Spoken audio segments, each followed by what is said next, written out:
Hello my YouTube family, welcome back to our new video. तो आप लोगों ने टाइटल में ही देख लिया होगा। आज की वीडियो होने वाली है कल्चर शॉक के बारे में, जो हमें यहाँ पे आके लगे हैं। सही में यार, देखो मेरे को 6.5 साल हो गए हैं और आई थिंक निया को भी अब 2 साल होने को आ ही गए यहाँ पे। ऐसे हम लोग बताना चाहे तो हमारे पास बहुत सारे पॉइंट्स हैं।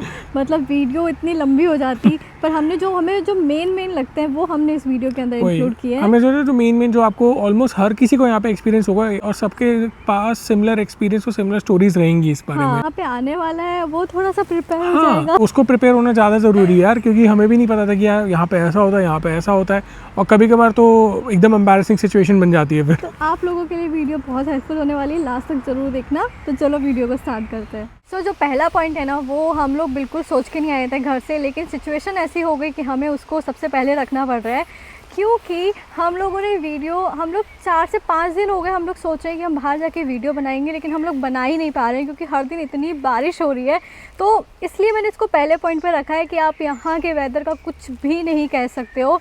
एक दिन ऐसा होगा कि भाई 22 डिग्री है, इतना सनी लगेगा कि भाई समर आ गई है, और अगले दिन वापस से 5 डिग्री पे चला जाएगा, बारिश होगी। अभी मैं आप लोगों को बताऊँ, मई ऑलमोस्ट ख़त्म होने वाला है, जून आने वाला है, और मैंने डबल लेयर जैकेट पहनी हुई है। यहाँ पे अभी इतनी ठंड हो रखी है, पता नहीं समर आना चाहिए, लेकिन समर से पहले मानसून आ गया है। यहाँ पे कभी सनी हो जाता है, फिर अगले दिन वापस से बारिश स्टार्ट हो जाती है। तो यहाँ का जो वेदर है वो पल पल बदलता रहता है। ये देखो कितना ग्लूमी वेदर हो रखा है, और वहाँ पे आपको एक कोने पे धूप भी निकली हुई मिलेगी। मुझे तो वेदर से बिल्कुल दिक्कत नहीं है, क्योंकि मुझे तो ऐसा ही पसंद है। आप लोगों को भी पसंद है तो आप लोगों को भी दिक्कत नहीं होगी। हाँ, विंटर में थोड़ा अजीब हो जाता है कि स्नोफॉल भी हो रही होती है, बारिश भी हो रही होती है, और बाहर निकलते हैं भाई बहुत बुरी हालत हो जाती है, फिसलते बची हुए तो बहुत बार। तो उसके लिए पक्का तैयार होकर आना। इस लिस्ट के अंदर जो दूसरा पॉइंट आता है वो ये है कि यहाँ पे बिना शादी के साथ में रहना बहुत ही नॉर्मल है, बहुत ही कॉमन है। यहाँ पे आप देखोगे कि बिना शादी के यहाँ पे लोग फैमिली प्लानिंग भी कर लेते हैं, तो वो भी बहुत नॉर्मल है। और आगे जाके उन लोगों को लगता है कि अब उनको जाके शादी कर लेनी चाहिए, तो वो लोग शादी भी कर लेते हैं। लेकिन Germans takes their relationship extremely seriously। ऐसा नहीं है कि बस चल रहा है। ये चीज़ मुझे बहुत अच्छी लगती है। दूसरा, यहाँ पे 50 और 60s में आप लोगों को देखोगे कि वो डेट करना स्टार्ट करते हैं।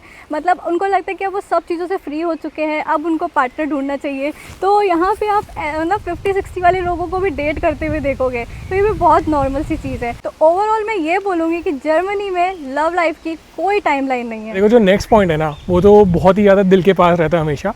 जर्मनी में अभी भी लैक ऑफ डिजिटलाइजेशन है। यहाँ पे अभी भी कितनी सारी चीज़ें हैं जिसका आपको लेटर्स के लिए वेट करना पड़ता है, घर पे अपॉइंटमेंट्स के लिए, और ये चीज़ जर्मनी इंप्रूव कर रहा है। कई केसेस में इंप्रूव हो भी गई है, कई केसेस में भाई अभी भी टाइम लग रहा है।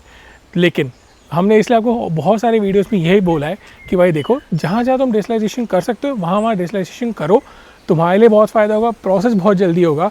फॉर एग्जांपल आज के पॉइंट पे जैसे सैलरी स्लिप्स हो गए, हाउस लैंड बिहेवियर के अपॉइंटमेंट्स हो गए, और आपके डॉक्टर्स के नोट वगैरह, ये सब कुछ आपको ऑनलाइन मिल जाता है, और इसका डिजिटलाइजेशन बहुत अच्छे से इंप्रूव किया गया है। और मेरा खुद का डिजिटलाइजेशन का एक्सपीरियंस काफ़ी बुरा रहा है। स्टार्टिंग में जब हाउस लैंड बिहेवियर के अपॉइंटमेंट ये सब हो जाते थे, पहले आता था कि भाई आपका हुआ है, चिट्ठा आया है, पहला चिट्ठा, फिर आता था दूसरा चिट्ठा कि भाई आप लेने आ जाओ।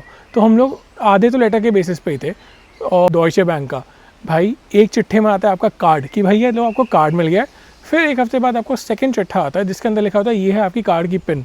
तो कई चीज़ों में अभी भी बहुत लेट होता है ये लोग, और जस्ट बिकॉज, और देखो इन सब के करने का एक वजह भी होता है, ये आपकी डेटा प्राइवेसी को बहुत अच्छे से प्रोटेक्ट करता है।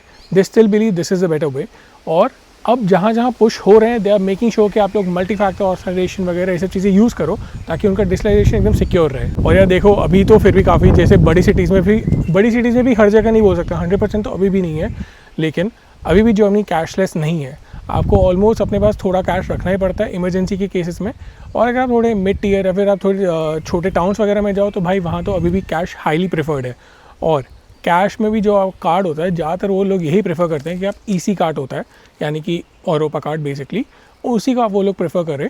वो जल्दी से नहीं प्रेफर करते कि अगर आप कोई क्रेडिट कार्ड वगैरह यूज़ कर लो, उनको वो प्रेफरेबल नहीं लगता है। नेक्स्ट जो पॉइंट है हमारा, अभी आप लोगों को थोड़ी सी है ना हवा की आवाज़ भी आ सकती है, क्योंकि यहाँ पे बहुत तेज़ हवा चल रही है, वेदर बिल्कुल अच्छा नहीं है। यहाँ पे सेम सेक्स मैरिज नॉर्मलाइज्ड है। तो जर्मनी के अंदर same sex marriage has been legal since 2017, और साथ में लीगल राइट्स भी मिले हैं, अडॉप्शन का, टैक्स बेनिफिट, और यहाँ पे किसी भी तरह का भेदभाव नहीं किया जाता। और जैसा कि आप लोगों को पता है, इंडिया में अभी तक ये लीगल नहीं हुआ है, लेकिन जब आप यहाँ पे आते हो तो यहाँ पे बहुत नॉर्मल है। आप लोग देखोगे same sex couples holding hands, living together, getting married and even start their families together. तो यहाँ पे किसी भी तरह का भेदभाव नहीं किया जाता है और ना ही मैंने ये देखा है कि उनको अपार्टमेंट मिलने में दिक्कत हो रही है या किसी जॉब में मिलने में दिक्कत हो रही है। तो यहाँ पे ये सब चीज़ें नहीं होती है क्योंकि it's openly supported by the law and most of the society. तो देखो यार, जर्मनी में जो सबसे ज़्यादा इंपॉर्टेंट चीज़ है ना वो है यहाँ की रिसाइकलिंग। यहाँ पे वेस्ट को बहुत ही ज़्यादा इतना मतलब टेक्निकली सेग्रीगेट किया है ना कि भाई बायो, पेपर, पैकेजिंग, मेटल और लास्टली ग्लासेस। और ग्लासेस पे भी लोग ऐसे रुके नहीं है भाई, ग्लासेस पे भी 3, ब्राउन ग्लास, ग्रीन ग्लास और वाइट ग्लास। तो ध्यान रखना कि जब भी आप यहाँ पे वेस्ट डिस्पोज करो बहुत ध्यान से करना। इन चीज़ों के लिए यहाँ पे बहुत फ्राउन होता है अगर आप नहीं करते हो। ऑलमोस्ट यहाँ पे हर कोई आपको सिखाता है, तो ऐसा मत सोचना अगर आपको कोई कन्फ्यूजन आप यहाँ पे पूछ सकते हो, क्योंकि यार कुछ जगह तो जर्मन से भी गलतियाँ होती हैं इन चीज़ों में। तो उनको इस चीज़ से बहुत प्राउड भी है क्योंकि उन्होंने बहुत अच्छा रिसाइकलिंग सिस्टम सेटअप कर रखा है। और अगर आप सोचो कि यार मेरे को तो पूरे घर का वेस्ट जैसे कि मेरा फर्नीचर वगैरह ये सब डंप करना है, तो देखो अगर समर टाइम होता है ना तो आप बाहर रखते हो कि भाई फिश अंकिन के लिए रखा है, कोई भी ले जाओ। लेकिन अगर आप ये सोचो विंटर टाइम पे करना अलाउड नहीं होता है क्योंकि ऑब्वियसली यार बर्फ़ जम जाती है, उसके ऊपर रास्ते में दिक्कत आ जाती है। बाकी अगर आपको अपना कोई स्पेशल वेस्ट जैसे मैट्रेस हो गया, फ्रिज हो गया, इलेक्ट्रॉनिक्स बड़े वाले डिस्पोज करने हैं, तो देखो कुछ तो कंपनियां भी ले लेती हैं कि भाई आपको डिस्पोज करना हमें ही दे दो।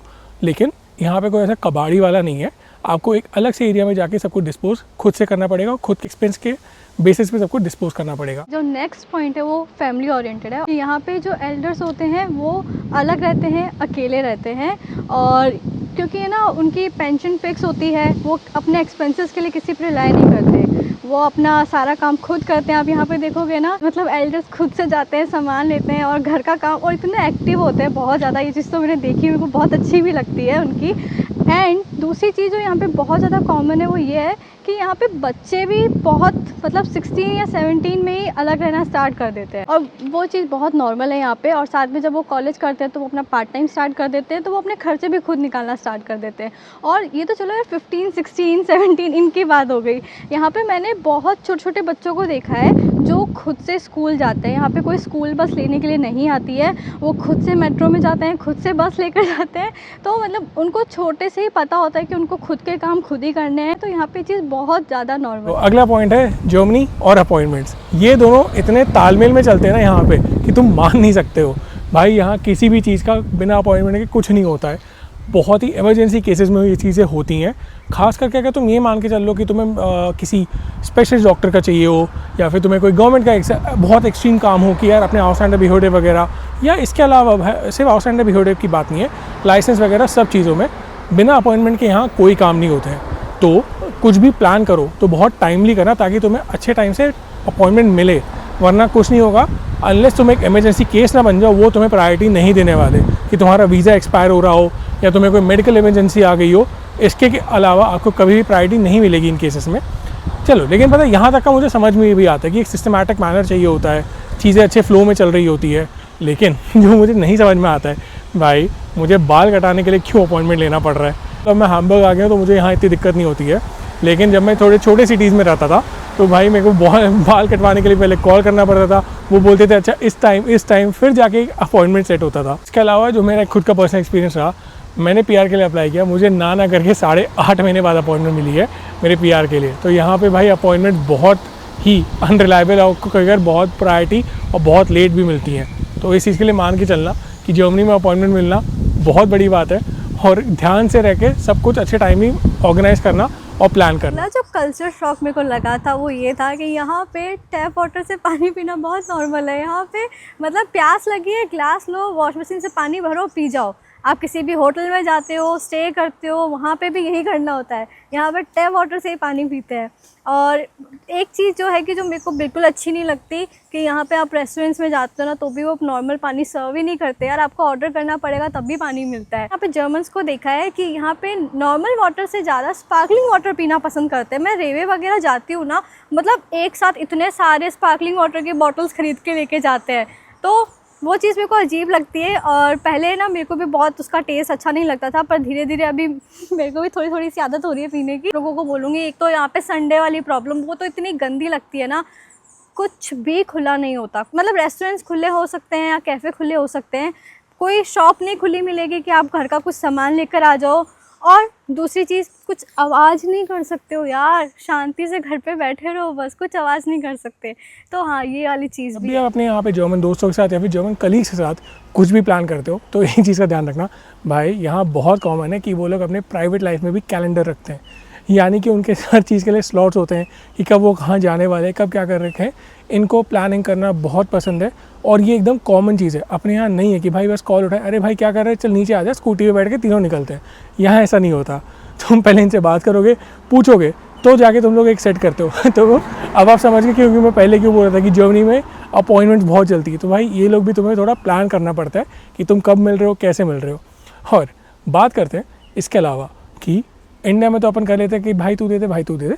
यहाँ पे बहुत ही सिंपल, जिसने जो मंगाया वो अपना पे करेगा, बराबर स्प्लिट होगा और अपने अपने घर जाएगा। जो एकदम कोर जर्मन कल्चर है ना, जहाँ आप यहाँ पे रोड पे चलते रहो, आप किसी को जानो ना जानो कोई मतलब नहीं होता, लेकिन यहाँ पे ग्रीट करना एकदम नॉर्मल है कि भाई हेलो हेलो बोल के जाना, मॉर्निंग बोलना, गुडन मॉर्निंग यहाँ पे बोलना बहुत नॉर्मल है, एक दूसरे को ग्रीट करना, भले आपकी कोई जानकारी हो या ना हो। नेक्स्ट और जो लास्ट कल्चर शॉक है, ये शॉक से ज़्यादा तो मेरे को फ़नी लगता है कि यहाँ पे German sniff their nose very loudly.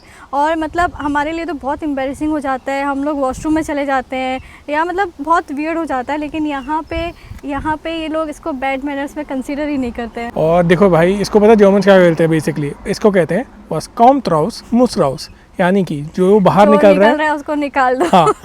So Germans do it very loudly, proudly and confidently, even in classroom, meetings or even in restaurants. आप जब यहाँ पे आओ ना और आपको ऐसे आवाज़ आए तो प्लीज़ ऐसे लुक मत देना और हंसना तो बिल्कुल भी मत, क्योंकि यहाँ पे बहुत नॉर्मल है। मैं खुद इस अभी तक यूज़ टू नहीं हुई हूँ, पर मैं बहुत कंट्रोल करती हूँ। So guys, that is it for this video and I really hope आप लोगों को वीडियो अच्छा लगा होगा। और आपको यहाँ पे आके क्या कल्चर शॉक लगा, प्लीज़ अपनी स्टोरी कमेंट सेक्शन में ज़रूर शेयर करना, मज़े आएंगे, साथ में बातचीत करेंगे। चलो इस वीडियो के लिए इतना ही, मिलते हैं आपसे अगली वीडियो में, तब तक अपना ध्यान रखना, खुश रहना, बाय एंड टेक केयर।